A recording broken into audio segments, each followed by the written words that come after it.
Foi mesmo, porque a gente tá aqui, tamo no ar a partir de agora com mais uma edição do podcast 3x4, o podcast de política do Brasil de Fato, nesta quinta-feira, dia 4 de dezembro de 2025. Uma quinta-feira que faz parte de uma semana bem agitada nas questões políticas na nossa capital federal, especialmente, o que tá um pouquinho diferente do que a gente está acostumado no fim do ano, portanto, você já sabe, né? Tem muita coisa para falar aqui no 3x4. A gente está ao vivo em formato videocast para você não só ouvir, mas também assistir. A transmissão está ocorrendo neste momento em todas as redes sociais do Brasil de Fato. Dá para ver no YouTube, dá para ver no Facebook, no X e no Instagram. Eu sou a Nara Lacerda, vou com você pela próxima 1 hora e hoje estou muito bem acompanhada. Igor Carvalho, repórter de política do Brasil de Fato, supervisor de redação no BDF, de volta das férias, já com uma bucha, porque não tem tranquilidade na política brasileira. Não Igor. Tem, Nara Lacerda, bom dia. É muito bom estar de volta aqui, a bancada do 3x4, tô muito feliz.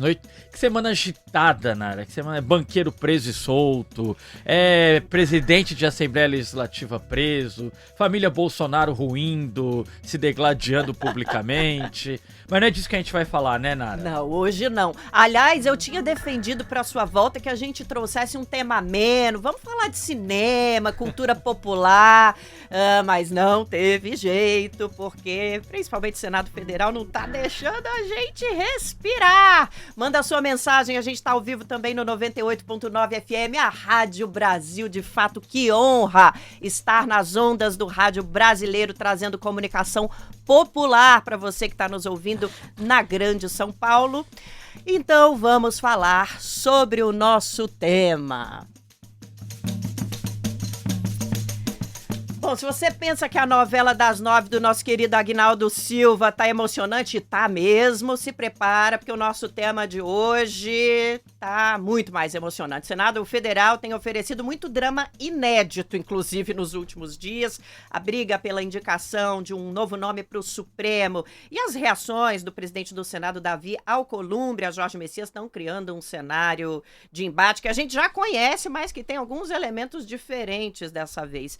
E o que é que está por trás de tudo isso? É o que a gente vai tentar entender aqui hoje. E para nos ajudar, primeiro eu apresento o nosso comentarista fixo, que está aqui conosco, professor Valério Arcari, historiador, mais uma vez nos dando a honra da sua presença. Obrigado, Nara. Bom dia. Bem-vindo, Igor. Tá mais magrelo depois das férias, hein? Voltei a correr, como estávamos falando, viu, professor? Muito bem. Obrigado pela generosidade. E estamos também com a cientista política e professora de políticas públicas da UFUSB, que hoje vai sair daqui com o título de decifradora de códigos alcolumbrianos, viu, professora? Graziele Albuquerque de Moura, bem-vinda ao 3x4 para nos ajudar a entender o que está acontecendo no parlamento brasileiro. Se eu conseguir fazer isso, vocês me deem um prêmio, porque eu acho que é uma missão um pouco hercúlea. Vale como título de pós-doc, hein? Vale bem. Vou então já que a professora tá falando. Graziele, bom dia.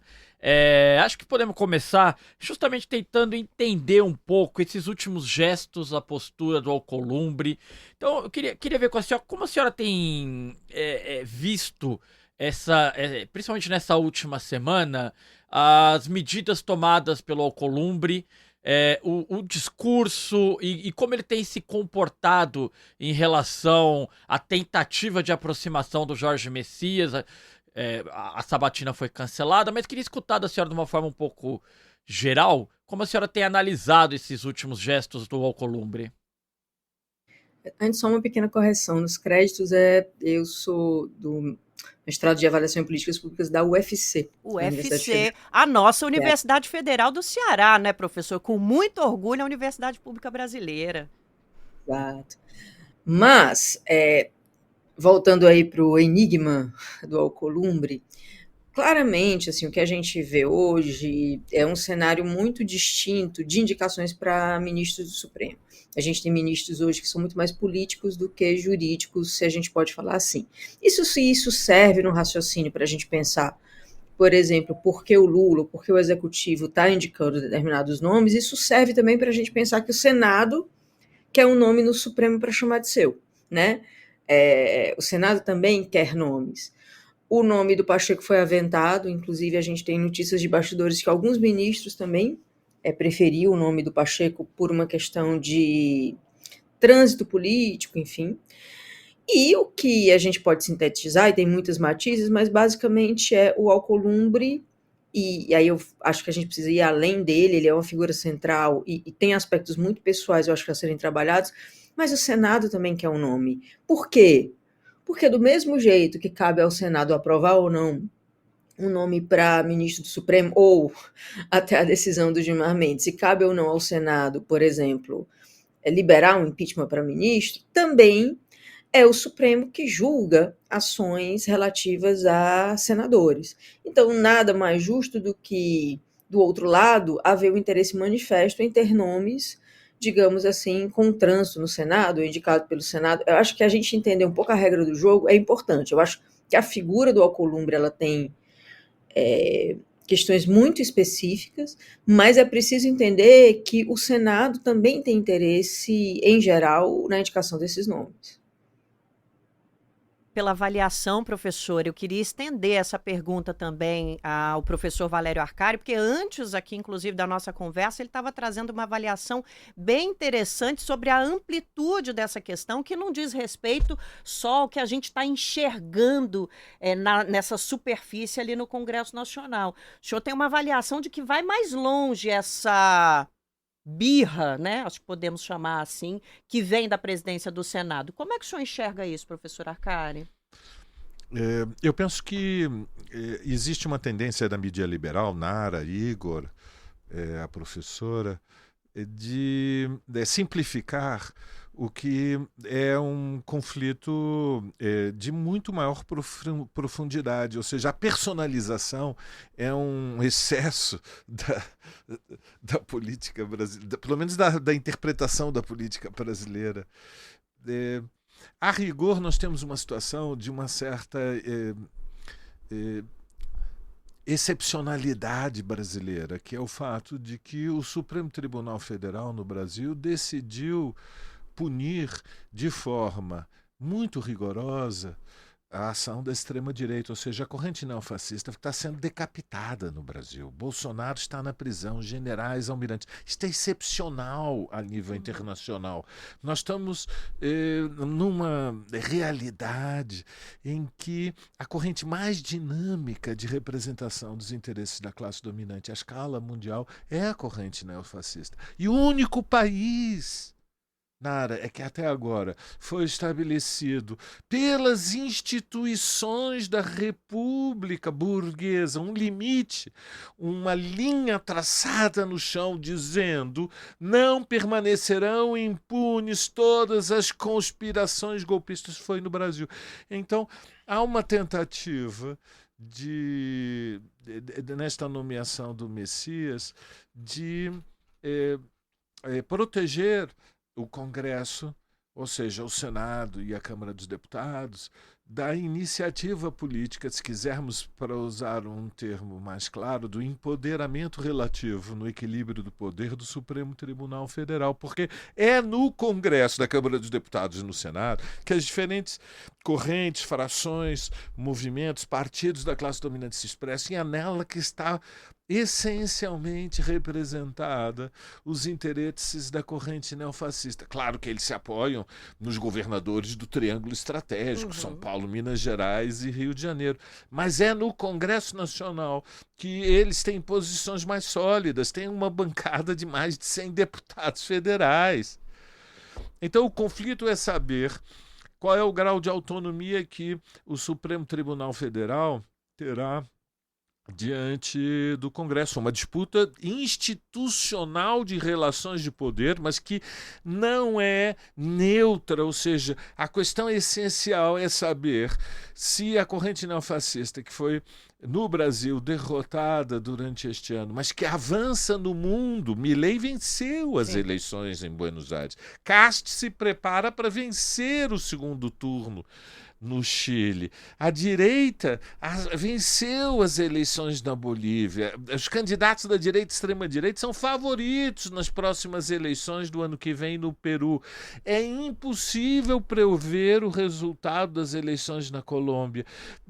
O Trump coloca uma armada e uma força aérea no Mar do Caribe, em frente das águas territoriais da Venezuela, dizendo: vai encarar? Sim. Então, é nesse contexto que nós temos que pensar que temos eleições no próximo ano, que a extrema-direita ambiciona voltar ao poder, que o bolsonarismo mantém capilaridade política e social, e, portanto, a disputa de um nome no Senado, ela fundamentalmente consiste em saber se o Supremo continuará tendo este papel de ser uma trincheira de luta intransigente contra a extrema-direita, sim ou não. Claro que os bolsonaristas, a interpretação deles do Brasil é que nós estamos sob a ditadura do Supremo Tribunal Federal e que o Alexandre de Moraes é uma espécie de Gengis Khan careca que tem como projeto tomar e preservar o poder. Isto é, evidentemente, uma interpretação conspirativa e alucinada. Alucinada. Aliás, tem gente que fala que a ambição dele é tornar o Brasil um país comunista. Eu não consigo ver ninguém mais distante desse objetivo do que o ministro Alexandre de Moraes, mas a direita gosta de fantasiar.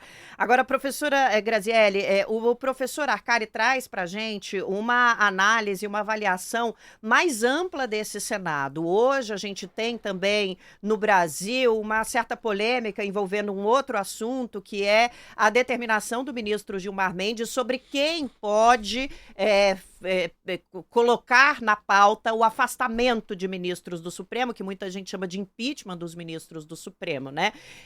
O ministro Gilmar Mendes tomou uma decisão a respeito desse assunto que também desagradou o Senado e que também levou a manifestações de Davi Alcolumbre. A senhora percebe esse cenário mais amplo de resposta de forças conservadoras que estão muito capilarizadas no Congresso Nacional ao que o Supremo Federal tem feito e numa ampliação ainda maior ao que está acontecendo na sociedade brasileira em termos de mudança? Temos aí um ataque que seja coordenado ou descoordenado, mas ao fortalecimento da nossa democracia? Olha, eu acho que essa questão que você coloca, ela se junta ao que o professor estava falando na bancada. Na verdade, eu acho, inclusive, que se a gente parar para pensar, essa questão do Alcolumbre, na indicação do Messias, ela diz respeito, obviamente, que ela está olhando para 2026, inclusive acho que uma coisa interessante para a gente colocar na discussão é que se a sabatina não vai acontecer dia 10, ela inclusive tem possibilidade de só acontecer depois das eleições de 2026, isso está sendo aventado, e aí a gente já teria, por exemplo, além de um vácuo, eu acho, muito significativo de quase um ano, sem um ministro nomeado para o Supremo, a gente teria já, vamos imaginar no cenário de novembro de 2026 ou dezembro de 2026, uma ideia de como vai ser a composição do Senado. Todas as forças dos grupos de direita ou de extrema-direita estão centrados realmente na casa do Senado por vários motivos, inclusive por esse da questão do afastamento dos ministros do Supremo, do impeachment. Mas, se a gente for pensar na questão do Messias, a gente está olhando um personagem de 11, né? É importante, está relacionado, sem dúvida nenhuma, à eleição de 2026, mas a gente está falando de um de 11. Quando a gente pensa na decisão do Gilmar Mendes, a gente está falando de uma mudança na regra que, em tese, bloquearia ou tornaria muito pouco provável um impeachment, um afastamento de qualquer ministro dos 11. E aí a gente precisa pensar que, pela decisão do Gilmar Mendes, apenas o PGR poderia, então, incitar ou iniciar esse processo de afastamento. Para que isso aconteça, veja, o PGR ele é nomeado pelo presidente da República. Eu teria que ter um cenário onde não só houvesse maioria no Senado para um grupo de extrema-direita ou de direita, eu acho que extrema-direita é uma expressão mais adequada, como também a extrema-direita deveria fazer o presidente da República, porque é ele que vai nomear o Procurador-Geral da República. Então, ele tranca a regra. Claramente é um movimento para que o Supremo se blinde. Juridicamente, isso é muito temerário que uma decisão como essa venha de um ministro. O problema é que quem vai derrubá-la, né? E aí isso é um problema jurídico, mas além do problema jurídico, a gente também tem um problema político. Porque claramente esse movimento de blindar o Supremo, ele vem um pouco ainda distante das eleições de 2026, mas também não tão distante assim. Então, a reação do Congresso foi uma reação muito significativa. E aí eu acho que a gente precisa também separar uma questão que é a intenção de blindar, né, e a intenção de proteger mesmo o Supremo de um ataque por parte da extrema-direita, mas a gente também precisa pensar até que ponto isso não é feito com instrumentos jurídicos que são, digamos, completamente inusuais. Mas eu acho que qualquer análise que tem sido feita aqui, ela deve olhar para a eleição de 2026 e para esse cenário geral que se coloca. E imaginar que a gente não tem uma avaliação tão fácil. O colega estava falando do Milei, que ganhou, inclusive, as eleições legislativas recentemente, ou seja, né, teve uma espécie de referendo de apoio político. A gente vai olhar para uma Argentina que fez justiça de transição, né? O Cash, você tem a questão do Chile que não fez, mas você tem, antes mesmo de uma extrema-direita chegar ao Chile, ou enfim, a outro país, você tem um país exemplar do ponto de vista da justiça de transição, que é a Argentina, e que está passando pela mesma questão. O que é que eu estou querendo dizer com isso? Que não tem jogo ganho, que a gente precisa analisar o cenário não olhando apenas para uma variável A, B, como se isso, se tal coisa acontece, outra coisa vai responder na mesma medida. É mais complexo do que isso. Muitas vezes a gente usa ferramentais de análise do século XX e a gente está aí já vivendo um quarto do século XXI com muitas mudanças significativas que às vezes nos custam entender.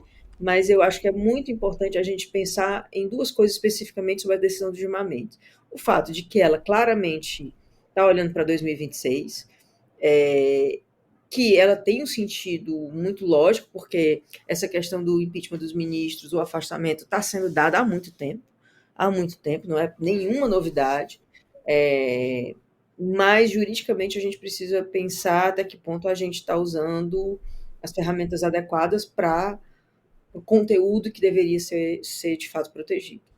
Agora, professora, me corrija se eu estiver equivocado, a decisão do Gilmar Mendes ainda vai para o plenário, né? Não é uma decisão que ele pode tomar sozinho, correto? Pergunta, você acha que o plenário vai derrubar? Não acho, não acredito que vá derrubar. Mas passará por lá ainda, correto? Sim. Tá, para cumprir o rito apenas, né, professora? E uma ressalva importante até para a população entender como funciona lá no Supremo, né?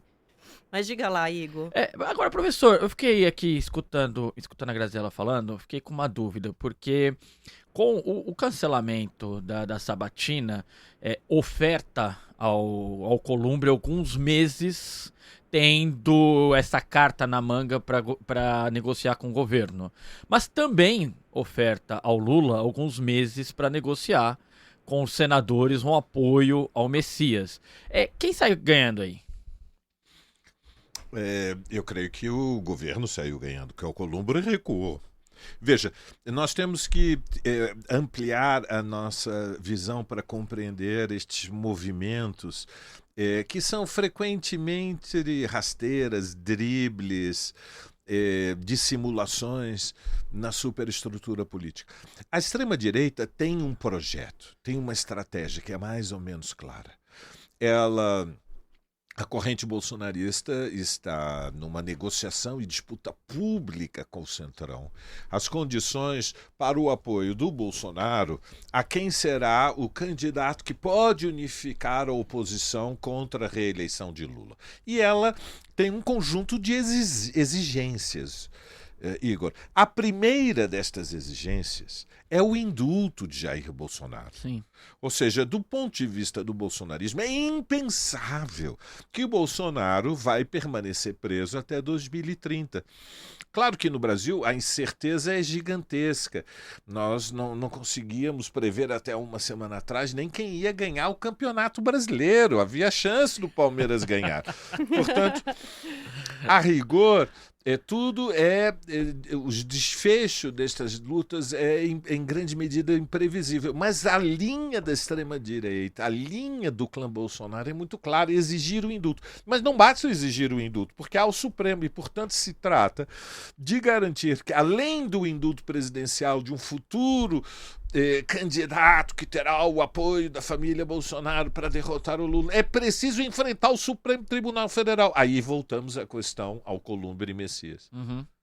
Porque a questão é saber em que medida a manobra de conquistar uma maioria do Centrão e da extrema-direita no Senado será bastante para ameaçando o Supremo de impeachment de ministros, garantir que o indulto presidencial não seja derrubado por uma decisão do Supremo e, portanto, que o Bolsonaro esteja em liberdade. Então, vejam, nós estamos diante de um conjunto de manobras que envolvem todas a questão do destino dos neofascistas. É o destino de Bolsonaro, que é o líder capo, o papel carismático da liderança que está em jogo, e eles querem recuperar o que perderam, que é a liberdade de movimentos, para Bolsonaro poder voltar a disputar.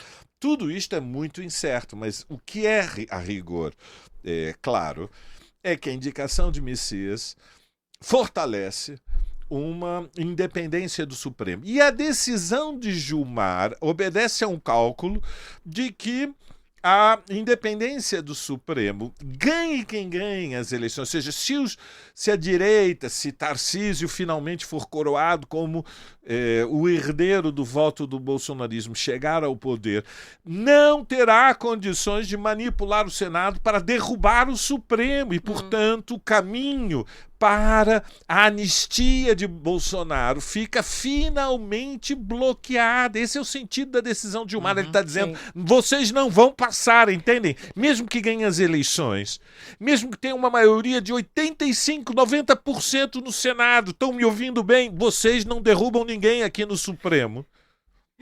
Porque nós vamos ao nos proteger a nossa independência, estamos garantindo que não há uma reversão do julgamento do Bolsonaro. É a questão do poder. Vamos para a professora. Graziele, nesse cabo de guerra aí entre governo e Alcolumbre, esse cancelamento, na tua opinião, acaba... Bom, a senhora falou que pode chegar até um ano, quase um ano, né, esse adiamento, mas esse tempo, ele pode favorecer quem? Primeiro, assim, eu acho que assim, essa proteção ela não é total, volto a dizer, dificulta, obviamente o que o Gilmar Mendes fez, dificulta.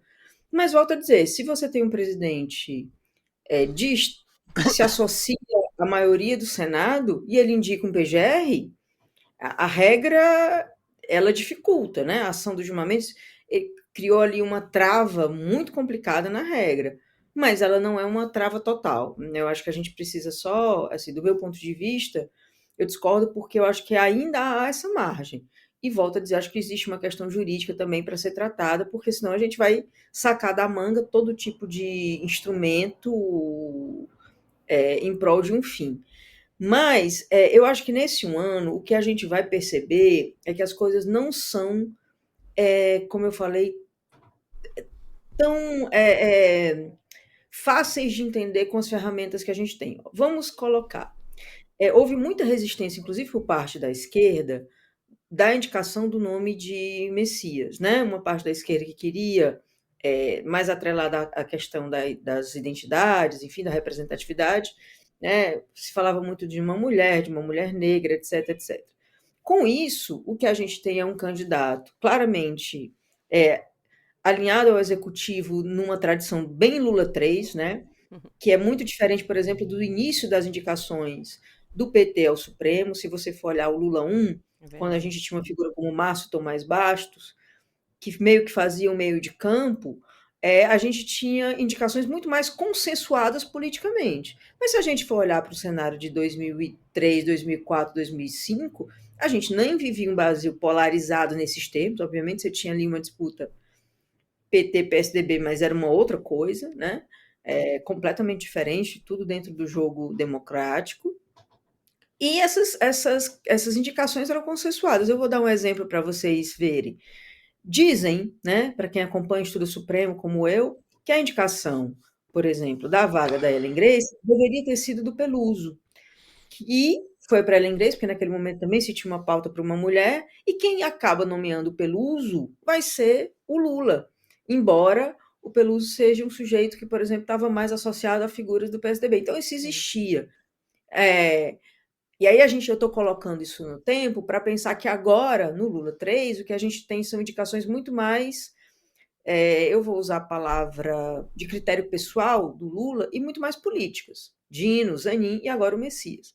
Acontece que as duas primeiras indicações do Lula, você ainda tinha ali a Lava Jato, digamos, mais na memória, a eleição estava mais recente. Essa indicação agora do Messias, essa pressão de uma parte da esquerda mais ligada às pautas identitárias pedir outro tipo de indicação, né? Colocava publicamente outro tipo de indicação. E veja você, por que eu estou comentando isso? Porque talvez, inclusive, a gente tenha por parte de um grupo conservador de evangélicos, não necessariamente, inclusive, de esquerda, um apoio ao Messias. E eu estou dizendo isso porque com um ano e uma eleição no meio, eu não sei se vai chegar a um ano, eu estou dizendo que assim, se aventa que possa chegar até aí. Mas, enfim, com um tempo que certamente vai para 2026 e indefinido, a gente vai ter ali, eu acho que uma figura de relações de força muito inusuais, né? Eu vou dar aqui outros exemplos para a gente pensar que não dá para pensar sempre como A e B. Tá. A gente tem um ministro completamente reservado, como o ministro Fachin hoje, à frente do Supremo Tribunal Federal, um ministro, né, de uma postura muito mais refratária a grandes exposições, etc., ao contrário do Barroso. E veja você que o ministro Fachin, que foi a última indicação da presidente Dilma ali já perto do impeachment, sem nenhum tipo de condição de trânsito político quando o governo estava muito desgastado, esse mesmo ministro reservadíssimo fez uma campanha pública chamada Fachin Sim. Foi a primeira vez nos meus estudos em que eu vi campanha na época, Twitter, enfim, redes sociais, com hashtag apoio público a um candidato a ministro do Supremo. Tinha uma campanha, né? Juristas como Canotilho foram falar, etc, etc, etc. Então, assim, você tem, por exemplo, um ministro que hoje é visto como quase o salvador da pátria da democracia, que é o Alexandre de Moraes, que teve muita retaliação por parte da esquerda durante a sua indicação do governo Temer. Eu estou dizendo isso para trazer aqui alguns elementos que as coisas não são tão assim, né? A e B. E, volto a dizer, eu acho que a gente pode ter aí para o ano que vem uma questão que é, perdão, habilidade, obviamente, do governo Lula de negociação, e a gente não está falando de nenhum neófito, né? Lula nem de longe é um iniciante, é muito hábil. Ele vai usar o que ele pode, essa contagem, uma espécie de cálculo político, acho que já foi feita antes. O que a gente tem, por outro lado, é uma resistência do Alcolumbre, que eu acho que ela é inusual. A gente já viveu situações como essa, e acho que posso depois contar algum caso, mas essa resistência do Alcolumbre, de fato, ela é inusual no jogo político. E a gente vai ter um período de eleição pela frente. A gente pode ter, por exemplo, esse apoio por parte de grupos evangélicos mais conservadores, de direita ou não, né? Assim, talvez evangélicos, inclusive de esquerda, de apoio ao Messias. Eu acho que isso pode fazer diferença, por exemplo. Pode fazer diferença o cálculo político diante da eleição. o próprio trânsito do governo Lula e negociação com alguma coisa do Alcolumbre. Eu só acho que a gente vai ter uma situação aí que não dá para cravar se é boa para que lado. A tendência é que o governo consiga levar melhor, porque vocês usaram muito a metáfora do futebol, passado não ganha jogo, mas a gente, se for olhar no histórico brasileiro, essa questão da rejeição de fato a ministros, uma sabatina do Senado, ela não existe, ela não se coloca de maneira prática. Mesmo nessas situações, como eu vou dizer para vocês, como a do Fachin, ele de fato conseguiu. Tá. Professora, a gente está daqui a pouquinho indo para o nosso intervalo, já estamos com meia hora de programa e essa discussão, esse debate tem bastante coisa, mas rapidamente eu queria que a senhora conversasse, falasse um pouquinho sobre uma percepção da senhora que nos chamou muito a atenção e que a senhora já trouxe alguns elementos nessa última resposta, que é o ineditismo da situação que a gente está vendo agora. Ineditismo não é uma coisa pouco usual na política brasileira e no Supremo também. O Supremo vem mudando muito nos últimos anos. Nós vamos falar sobre isso, inclusive, no nosso segundo bloco com a senhora, mas para a gente encerrar essa primeira parte, por que causa surpresa esse ineditismo? Quais são os pontos que mais chamaram a atenção da senhora nessa situação? Eu não acho que o ineditismo seja propriamente a rejeição. Citei aqui alguns exemplos. Eu acho que é a aparente falta de negociação com o presidente do Senado, a gente pode detalhar melhor. Aí sim, eu acho que a gente tem uma coisa inédita. Ou difícil de acontecer, inusual. Então, esse ponto em que a gente está vivendo de negociações tão presas é um ponto que, como a professora bem trouxe, é novo para o Brasil, portanto, a gente percebe que as instituições vão precisar de um treinamento para atuar, digamos assim, nesta nova realidade.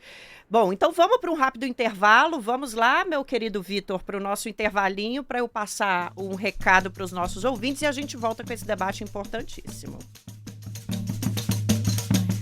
Bom, você já sabe o que eu vou falar, né? Antes de continuar a nossa análise, eu quero te fazer um convite. Se você gosta do que a gente faz aqui no Brasil de Fato, de acompanhar a comunicação popular que o BDF proporciona, que, aliás, é feita numa via de mão dupla com você aí do outro lado, e quer saber mais sobre a gente, acompanhar mais de perto o nosso trabalho, ajude o Brasil de Fato a continuar fazendo jornalismo independente.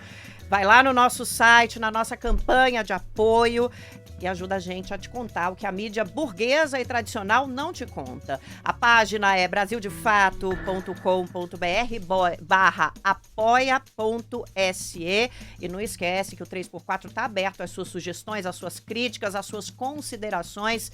Todos os espaços de comentários das nossas redes sociais estão à disposição. A gente quer muito ouvir o que você tem a falar. Obrigada, meu querido Vitor. Vamos voltar para a nossa conversa, porque estão conosco a jornalista e cientista política Graziele Albuquerque de Moura, da nossa Universidade Federal do Ceará, e o nosso comentarista fixo, o historiador Valério Arcari, hoje no 3x4, falando sobre os embates entre Senado, Palácio, Supremo, é coisa pra caramba. Fim de ano agitado, Igor. Cadê o recesso? Cadê? Ai, Cari, a Graziele abriu aqui uma frestinha, eu queria aproveitar sobre esse perfil que vem se desenhando do STF, não de hoje.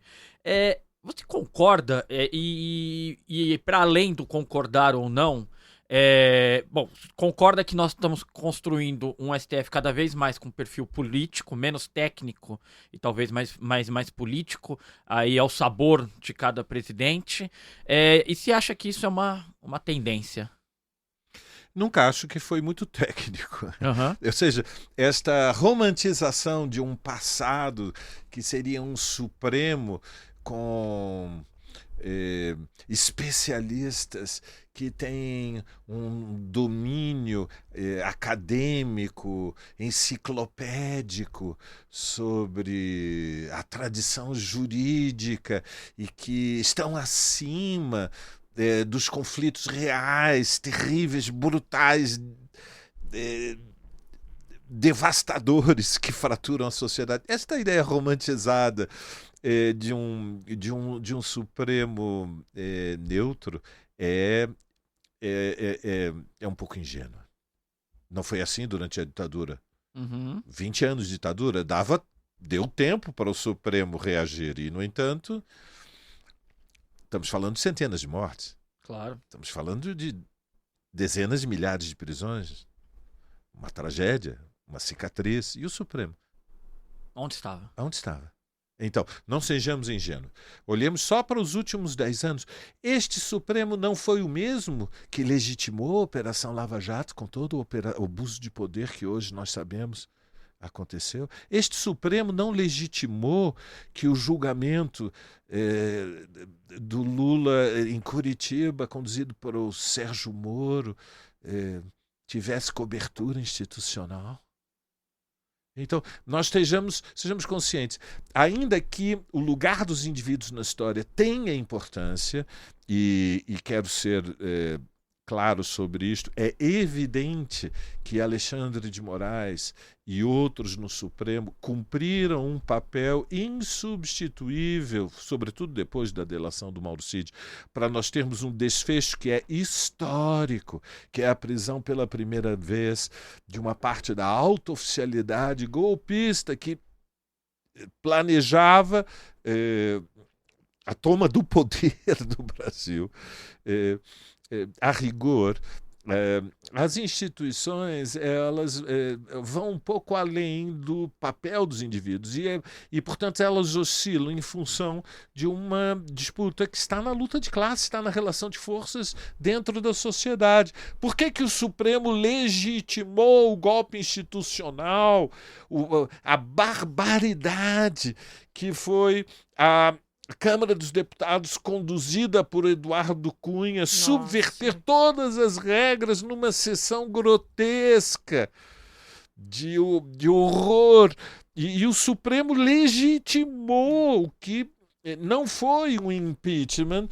Quem se lembra das pedaladas fiscais? Foi uma subversão do poder para garantir que Temer assumisse o controle da República, que abriu o caminho para a extrema-direita. E o que impulsionou esse processo é que havia milhões de pessoas das classes médias acomodadas que nunca saíram às ruas, que desceram para Paulista e para a praia de Copacabana, gritando furiosa, eufórica e alucinadamente: o Brasil não vai ser Venezuela e vai para Cuba. Nós tivemos uma onda social de mobilizações reacionárias que empurrou a Câmara dos Deputados, depois o Senado, depois o Supremo Tribunal Federal. E o papel dos indivíduos naquele processo ficou submergido diante de um tsunami reacionário. Da mesma forma, agora, mudou a relação social de forças, inverteu-se. Ou seja, nós temos uma maioria social contra os golpistas. E o Supremo, de novo, seguiu a pressão da onda. E, portanto, nós estamos falando, Nara, Igor e a professora Grazielli, nós estamos diante de uma onda que é a expressão de uma certa relação de forças. Romantizar o papel dos indivíduos acima, portanto, das condições objetivas, é um exagero.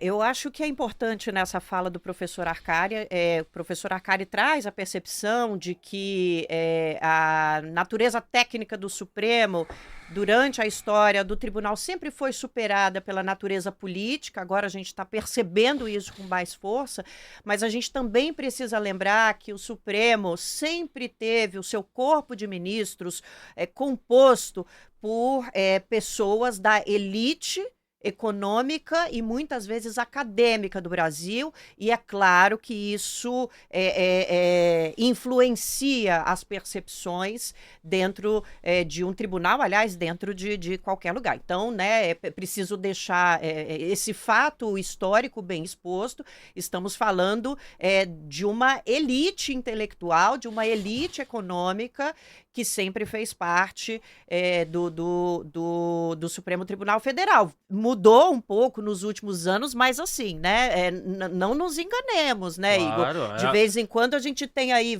imagens de festas, né? Os ministros são discretos e todo mundo pode festejar, mas a gente vê que há um luxo muito grande que envolve o dia a dia. É extremamente relevante essa sua observação, porque se a variedade na orientação ideológica, gênero e raça continua absolutamente subrepresentado na maior corte do país. E vamos voltar para a professora Graziele, que ela já trouxe, inclusive, esse detalhe. Esse foi um ponto, né? A diversidade de representações. Houve uma campanha muito forte dos movimentos populares para que o presidente Lula, por exemplo, escolhesse uma mulher negra, né, para essa vaga. Lembrando que o Supremo tem uma mulher no corpo de ministros atualmente, o que é uma vergonha para o país. As mulheres são mais de 50% da população, né? Mas, professora, eu queria levar essa pergunta que a gente está tentando responder agora para a senhora. A senhora acha que hoje o Supremo é mais político do que técnico, embora a gente saiba que sempre houve componentes políticos permeando as atividades da corte? O Supremo está mudando, na opinião da senhora, professora? O Supremo é uma instituição política, né? Assim, isso é um fato, né? Ele é a cúpula de, inclusive, um dos poderes da República. O meu ponto aqui é dizer que existem micro-ondas dentro disso. Existem momentos onde você tem mais juristas do que propriamente figuras com trânsito político. Isso não significa que esses juristas sejam necessariamente juristas corajosos, né? A gente não vai tomar aqui um atributo de conhecimento e de prática profissional com o atributo de vamos peitar a ditadura militar ou vamos fazer isso aqui porque achamos correto. Inclusive, pessoal que estuda História do Direito, vou recomendar inclusive o trabalho da professora Thais Araújo, que acabou de ganhar o prêmio de teses da CAPES para a área do direito, mostra juristas ali que vêm do tenentismo e como esses juristas, muitos deles vão mudando de lado quando chegam em situações de cúpula e eram mais integralistas, depois viram para um lado, depois viram para o outro.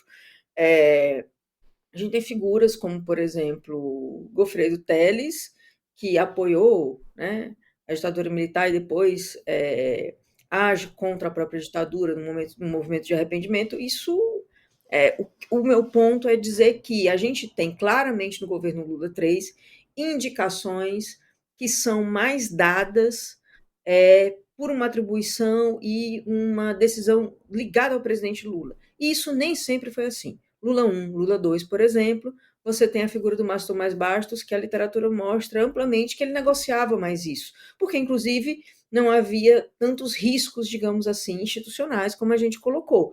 E aí é o indivíduo, mas é o contexto político. Se eu não tenho risco, eu negocio mais, né? Se eu tenho mais risco, então eu negocio menos. A gente pode usar esse raciocínio. E pensar, inclusive, por exemplo, quando a gente pensa em esquerda e direita, que o mesmo Supremo que, por exemplo, não se interpôs em momento nenhum durante o impeachment ou durante as ações do impeachment, enfim, que geraram isso, era um Supremo majoritariamente escolhido pelo PT. Né? Então, isso explica, a ciência política explica isso. A gente costuma ter uma ideia, quando a gente vai olhar para juristas, que é uma ideia que vem muito dos Estados Unidos. Em que sentido? Seria um movimento onde, sei lá, ministros mais conservadores são indicados por presidentes republicanos e mais liberais são indicados por presidentes democratas, e eles assim se comportam, né? Você nomeia um sujeito que tem aquele perfil, ele vai se comportar assim eternamente. A América Latina como um todo, inclusive por conta da instabilidade política, a gente tem o que a gente vai chamar de modelo estratégico, que é isso que o professor aí acabou de falar. A orientação das decisões ela é muito mais de acordo com os movimentos e o contexto político do que por uma ideologia já dada ou algo dado, assim. Então, o que eu acho que a gente precisa entender é que sim, o contexto é importantíssimo, ele importa, mas ele importa num jogo político. Eu acho que sim, se a gente for olhar, digamos, uma micro-onda, um micromovimento do governo Lula, a gente tem indicações mais políticas. Isso não invalida que o Supremo seja um órgão político. O que eu acho que tem, e aí é preciso entender isso, aí eu acho que a política mais a miúde mesmo, já houve, voltando àquela pergunta que você fez antes do final do bloco, já houve um movimento, digamos assim, de rejeição, mas esse movimento era digamos assim, contornado. Eu vou contar uma história de bastidor. Quando o Lula, por exemplo, indica o seu primeiro-ministro, que é o Aires de Brito, ele fala isso num evento popular, num congresso, alguma coisa assim, e houve uma rejeição porque ele não tinha costurado isso antes com o Senado. Consta, né, não se sabe até que ponto isso é verdade, que o ACM, então, disse, não, é impossível, você não pode já indicar, você tem que conversar com o Senado antes e tal. E foi, então, que o Lula mandou um enviado à Bahia, que deve ter, sei lá, tomado café com a ACM, né, ido né, apertar a mão de A e B e C, enfim, até conseguir, né, aplainar os ânimos, e o Aires de Brito, de fato, consegue ser indicado e passa pelo Senado. O estranho nessa história do Alcolumbre, e é esse o ponto que eu acho que, não sei se a palavra inédito, mas é de fato inusual, é a birra, é levar a esse termo, porque geralmente isso acontece, mas se chega ali no meio do caminho. Essa história, de fato, está sendo levada a um ponto que me parece inusual do que a gente acompanha desse tipo de indicação. Professor, um minutinho, Arcário, daqui a pouco a gente tem uma pergunta importantíssima para você, mas para aproveitar esse finalzinho, a professora usar esse termo birra, né? Nós estamos falando aqui com uma pessoa que tem um currículo de bastante consistência para analisar o Supremo Tribunal Federal e essas relações, e usou essa palavra. Então, realmente, está completamente estranho. Agora, professora, tem um outro detalhe que eu queria ver se a senhora coloca nessa conta também, para a gente voltar para esse micro-universo do que está acontecendo agora, porque o Messias enfrenta resistência porque apoiou a decisão do Flávio Dino, que bloqueou a liberação das emendas parlamentares impositivas. Pode ter relação também, essa birra, com outros detalhes que a gente não está enxergando, além do fato de que Alcolumbre queria outro nome e não o nome de Messias? As coisas se conectam, né, professora? Dizendo não só o contexto mudou, como a relação de governabilidade mudou. A governabilidade hoje passa pelo Supremo. Era muito mais fácil. Eu sempre tive um Supremo político, mas não necessariamente ele estava tão imiscuído nas relações dos três poderes. A gente tinha muito mais um executivo mais forte na história do Brasil, numa relação com o legislativo, né? O Supremo vem angariando poder especial após 88, né? Inclusive porque ele é uma corte recursal, ele é uma corte originária, ele é uma corte constitucional, ele tem muito poder desenhado, o que é uma coisa que, se a gente for olhar no mundo, geralmente você tem uma corte constitucional separada de uma corte recursal, enfim. O que eu estou dizendo com isso? A governabilidade passa pelo Supremo.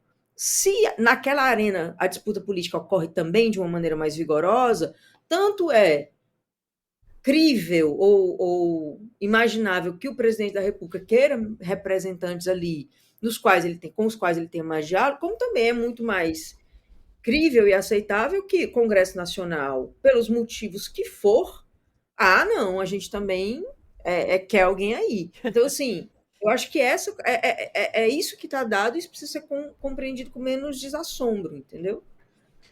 Arcari, a gente vem ao longo desse ano aqui, né, Nara, a gente vem discutindo a relação do presidente Lula com o Congresso, de certa medida, essa relação ela muda após as manifestações, ela ganha intensidade após as manifestações, salvo engano, de setembro. 21 de setembro. 21 de setembro, muito obrigado. Nada como ter um historiador, historiador, inclusive do tempo mais recente possível. Não, e a gente tá tendo, só professora aqui hoje, tá bom demais. E aí, Arcari, o governo já tinha uma relação, já havia estabelecido um limite para o Congresso que, desde que tomou conta do cofre durante o governo Temer, tem tentado governar o país. O Lula se dispôs, pelo menos nesse terceiro ano do seu mandato, a enfrentar o Congresso. Teve êxito, teve algumas derrotas, mas teve êxitos importantes, e me parece que vai fechar um ano num saldo positivo, esse terceiro ano, nesse embate com o Congresso. Agora tem mais esse com o Senado, com o Alcolumbre, que deve no recesso ter alguns jantares e alguns cafés com o Lula por aí. E aí, Arcário, eu queria te escutar, porque nós devemos entrar num ano eleitoral. Devemos não, entraremos num ano eleitoral. O Igor prevendo o apocalipse. Entraremos no... É verdade, não, né? Se até entrar. 31 Se de Deus dezembro... quiser, vamos entrar. Então entraremos no ano eleitoral.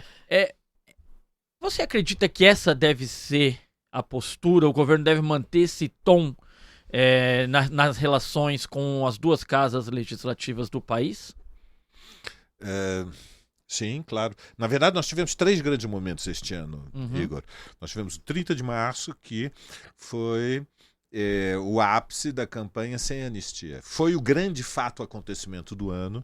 Digamos, o desfecho de 2025 vai entrar para a história, porque foi o ano em que o neofascismo foi a julgamento e foi condenado a penas de 20, 25, 27 anos de prisão. Depois nós tivemos o 10 de julho, que já foi uma resposta nas ruas àquela derrota terrível que o governo teve na votação do IOF. E finalmente tivemos o 21 de setembro, que é uma resposta à votação da PEC da blindagem e, na sequência, da urgência da anistia. Então nós tivemos 3 momentos em que ocorreram mobilizações de massa, sendo que o 21 de setembro é o mais importante, foram de longe as maiores mobilizações desde a eleição do Lula e, a rigor, a primeira vez desde o fim do mandato do Bolsonaro em que a esquerda superou nas ruas a capacidade, a força social de choque, de mobilização da extrema-direita. No 21 de setembro, nós fomos além. Então, a rigor, quando nós pensamos estes 3 anos do mandato Lula, 25 é o primeiro que termina menos ruim. Ou seja, a rigor, o governo Lula vinha até meados de 2025, lentamente, gradualmente, sendo encurralado. Ou seja, o Congresso estava com uma tática de cerco de emboscada permanente contra o governo. Isso decorre do fato de que a vitória de 2022 foi muito estreita. Eles elegeram os 3 governadores aqui do Triângulo Estratégico. Eles tinham uma maioria associados à direita, vamos chamar oligárquica, o centrão, a super representação do Norte e do Nordeste, cria esta espécie de reserva estratégica de defesa, de linha de defesa dos interesses da classe dominante. Então, este ano houve uma disposição a partir de junho e julho, também com a ofensiva de Trump contra o Brasil, né? As sanções econômicas com o tarifaço, houve uma disposição de começar a tensionar o governo na disputa política ideológica, também nas redes sociais. Ele começou a peitar o atrevimento, né, da extrema-direita em associação com o centrão. Então, o 25 realmente termina um pouco melhor, há uma tendência ao aumento da aprovação, há oscilações, como nós vimos nas pesquisas mais recentes, é natural que seja assim, mas a questão de fundo é que, ainda que a relação política de forças tenha evoluído um pouco melhor, nós temos ainda na estrutura da sociedade uma relação social de forças ainda defensiva do ponto de vista dos trabalhadores. E, portanto, é muito incerto, sejamos lúcidos, qual vai ser o desfecho da luta do ano que vem. Está tudo em aberto.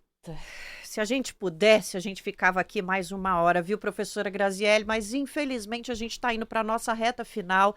Eu quero agradecer a presença da senhora e já emendar com a pergunta que vai fazer com que a gente suavize um pouco o nosso debate, porque tem muitos detalhes que às vezes são até herméticos para a população, mas que a gente precisa trazer para essa conversa.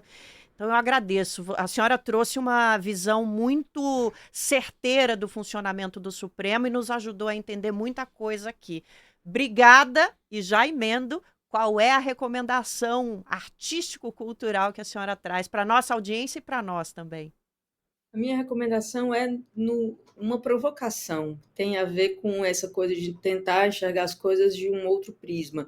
É um filme do começo dos anos 2000 chamado Invasões Bárbaras, As Invasões Bárbaras, um filme canadense e ele mostra isso, que a gente precisa enxergar as coisas de um outro ângulo para conseguir enxergar melhor. Recomendo. Quem quiser aí uma indicação, Cringe, Old School, é um filme não tão novo, porém muito novo, eu acho, nessa perspectiva da gente ampliar o olhar para as questões que a gente acha que são certas e A e B. Não é cringe não, viu, professora? É uma recomendação muito interessante. Eu considero um filme obrigatório. Filmaço. Um filmaço, até para a gente entender aí os meandros da nossa, enfim, sociedade política. Professora, obrigada, viu, pela companhia e por ter estado aqui conosco. Bom, agradeço demais. Obrigada, professora. A gente ainda se despede hoje, mas antes vamos ouvir o que você trouxe para a gente, professor Arcari. Sempre recomendações de muita qualidade. A de hoje não foge ao padrão, hein? Eu recomendo para vocês verem uma produção que eu assisti numa destes streamings, que trata de um episódio histórico pouco conhecido, eu não conhecia, que foi o assassinato de Garfield, o presidente dos Estados Unidos no século XIX. É um momento em que a sociedade norte-americana está em vertiginosa ascensão, crescimento. É um impacto tremendo da industrialização e, sobretudo, da onda migratória, né? Os Estados Unidos receberam entre os anos 70 e os anos 20 do século passado, os anos 70 do 19, mais de 50 milhões de imigrantes. Então, são ondas e ondas que vêm da Europa, fundamentalmente, e que vão explicar a complexidade da sociedade norte-americana. E Garfield é uma liderança que enfrenta os interesses das frações mais corruptas. Então, qual é a ideia básica do filme? A ideia básica do filme, Igor e Nara, é que não há capitalismo sem corrupção. Ou seja, que olhando o filme, nós vemos o momento, digamos, heróico da ascensão norte-americana, quando, após a vitória do norte, enfim, de Lincoln, dos republicanos na Guerra Civil, nos Estados Unidos há uma guerra civil para abolir a escravatura, é uma história muito diferente da nossa, né? Um processo dramático de ruptura, uma revolução democrática. Na época entusiasmou Marx, mas a rigor o que nós vemos é que não há capitalismo sem corrupção. E o Porto de Nova Iorque era a entrada, era o imposto sobre, enfim, as importações, era uma fonte de financiamento chave, não havia estrutura de imposto de renda nesse momento, tudo isso se desenvolve muito mais tarde, só no século XX. E então nós vemos que digamos, são séculos, desde as repúblicas veneziana e genovese do século XIII, do século XIV, passando pela coroa de Espanha no século XVI e passando pelas repúblicas da Holanda. Não há capitalismo sem corrupção. Corrupção e capitalismo são indissociáveis. Isso decorre das relações entre riqueza e poder. E é o que nós vemos neste filme, porque o Garfield, ele tenta... Como um relâmpago, né? É o nome, né? Como um relâmpago. Como um relâmpago. Tá na Netflix. Ele tenta impor limites à corrupção. Comecei, professor. E acaba pagando com a vida. Vou terminar depois da sua indicação. E o Invasões Bárbaras dá para assistir no MUBI, que é uma plataforma de streaming também, filmes mais indie e tal. Então a recomendação da professora dá para ver no MUBI, a recomendação do professor dá para ver na Netflix, duas plataformas de streaming, se você tem acesso. Eu não falei isso, mas lembrando, né, que num contexto econômico de capitalismo exacerbado, pirataria não é crime. Opa! A minha produtora vai brigar comigo. Professora Graciele, muito obrigada por estar conosco. Um grande beijo. Que debate elegante, que debate profundo que a senhora nos proporcionou hoje. Professora Arcari, obrigada também. Vou dar a palavra, professora, para ser elegante tanto quanto a senhora e o professor Arcari foram. Não, só agradeço. É um prazer estar aqui debatendo essas questões do Supremo que há alguns anos era um debate muito mais técnico, né? E hoje ele é um debate que, inclusive, esse é um elemento, veja como ele tomou uma representatividade, está nos jornais, a gente discute isso como discute futebol. Vamos lá, Arcari. Arcari, fala só beijo. Fala só beijo, que eu vou entregar o programa. Beijo, Arcari. Ó, ele não vai nem falar. Beijo e abraço para todos. Sejamos felizes. Está chegando o fim do ano. Axé. Vamos Vitor, celebrar a vida. Sobe os créditos aí, Vitor. Um beijo para nossa audiência também. O 3x4 é apresentado por mim e pelo Igor Carvalho, nossos comentaristas Juliane Furno, Tainá de Paula, João Pedro Stedley, José Genuíno e Valéria Arcari. Produção e direção hoje de Letícia Holanda, trilha sonora de Alejandra Luciani, trabalhos técnicos do Agatinone, Marina Ortega e o Victor, viu? Eu falei pra olhar esses créditos, identidade visual de Rafael Canoba. Tô esperando o sobrenome do Victor aí, hein? Eu tô vendo aqui, Victor. Martins, Victor Martins, coordenação de redes sociais Rafaela Cury, coordenação de jornalismo Nise Ravena e Lucas Stanislau, direção executiva de Nina Fidelis. O nome do Victor apareceu aqui no meu texto, isso é o quanto a gente te ama, Victor. Até semana que vem, audiência, a gente tá esperando vocês aqui, hein?